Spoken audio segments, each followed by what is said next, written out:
Oil हुआ इधर से और इधर बीच में जे खड़ा बा और इधर जे बा उधर जे बा उधर जे बा वहां लास्ट तक घबरा गल हुआ का सब लोग भाई जोर से बोलो घबरा हुआ का सही सही बतावा घबरा तो ना हुआ इधर के लोग माता जी लोग घबरा तो ना हो तब कितना लोग ना घबरात हुआ तो इसे दोनों हाथ उठा के दिखावा तो हमने ना घबराते सही सही बतावा दोनों हाथ उठावा घबरा तो कोई ना हो साथियों हाथ नीचे करिए। आज इस कार्यक्रम में उपस्थित हम सबके माननीय नेताजी का मैं बहुत बहुत स्वागत करता हूं और आज का ये जो कार्यक्रम है इस कार्यक्रम में दो चीजें सबसे महत्वपूर्ण है।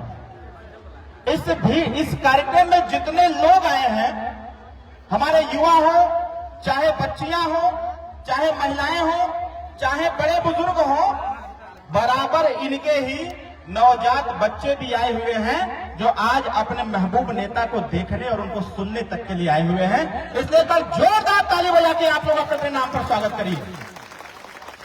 देखिए ताली में वो दम नहीं है, ताली में वो दम नहीं है जो दम तलवार में था।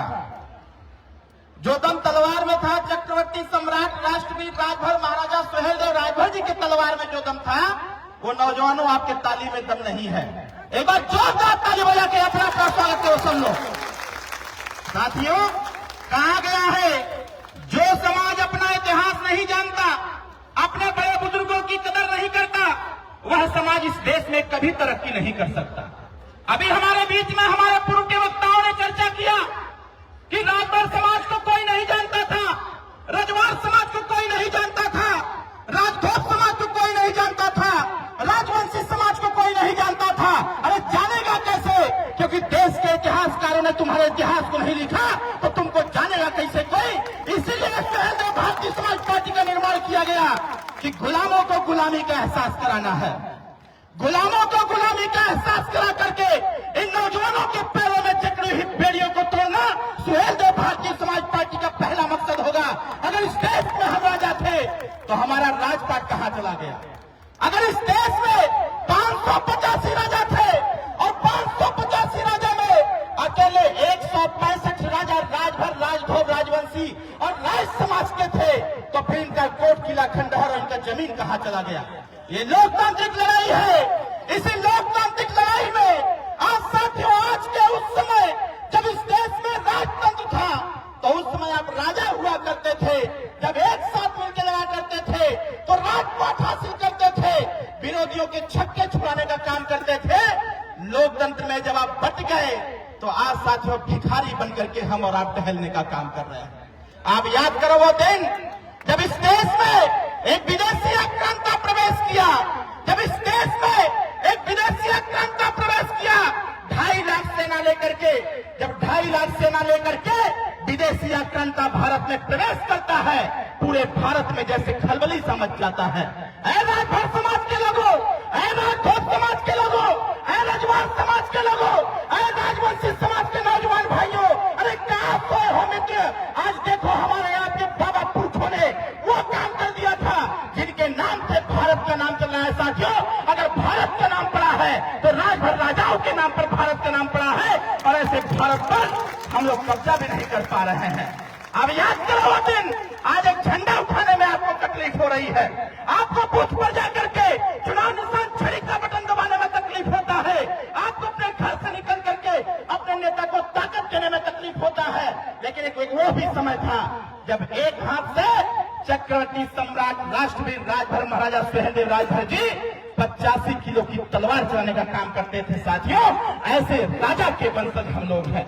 साथियों इस देश में विदेशी आक्रांता का प्रवेश हुआ, पूरा देश हिल उठा कि 2.5 लाख सेना से कौन युद्ध करेगा। उस विदेशी आक्रांता ने 1/3 राज्य को कब्जा करते हुए जैसे जैसे वो आया बनारस भी कब्जा कर लिया, बलिया भी, घोसी भी सारा कब्जा करते हुए जब जाकर के बहराइच पहुंचा तब बहराइच में उसका सामना हुआ एक 18 साल के बच्चे से। बहराइच में सामना हुआ एक 18 साल के युवा से जिसका नाम था चक्रवर्ती सम्राट राष्ट्रवीर राजभर महाराजा सुहेलदेव। उन्होंने कहा अरे बालक हमने तो 1/3 देश पर कब्जा कर लिया है, अब तुम्हारी बारी है, हमको नेपाल जाना है। राजा सुहेलदेव राजभर ने कहा, अरे हम राजभर के वंशज है, हमारे खून में देश की सेवा लिखा हुआ है, हम गुलामी स्वीकार नहीं कर सकते। अगर है तुम्हारे में दम तो आ जाओ, नानपारा के मैदान में दो हाथ कर लिया जाए, जो पीस पड़ेगा वो आगे बढ़ेगा। और यहीं पर राजा सुहेलदेव राजभर ने तय किया।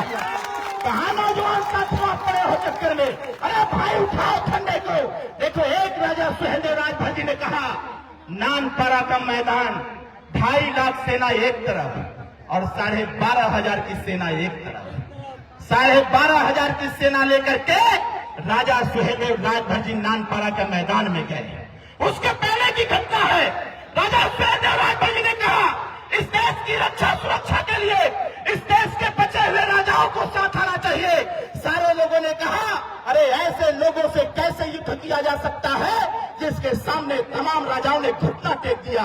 राजा सुहेलदेव राजभर जी ने कहा, अरे तुम तो घुटना टेकना हो जाके टेको, लेकिन राजभर रजवान राजवंशी समाज के भी घुटना टेकने वाला नहीं है।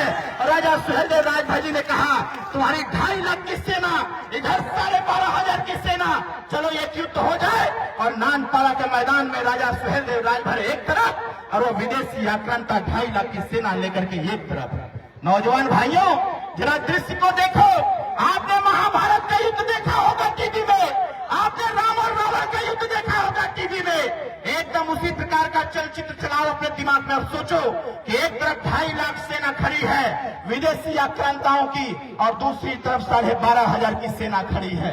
आप जरा सोचो, 12,500 सेना राजा सुहेलदेव राजभर जी को साक्षी मानते हुए, मां भवानी को याद करते हुए, भारत मां को याद करते हुए कहा कि भाई मेरे, याद रखना है तुम्हारे सामने खड़े हुए 2.5 लाख लोग इस देश की मां बहनों की इज्जत को तार तार करने का काम किया है। यह सबसे अच्छा मौका है।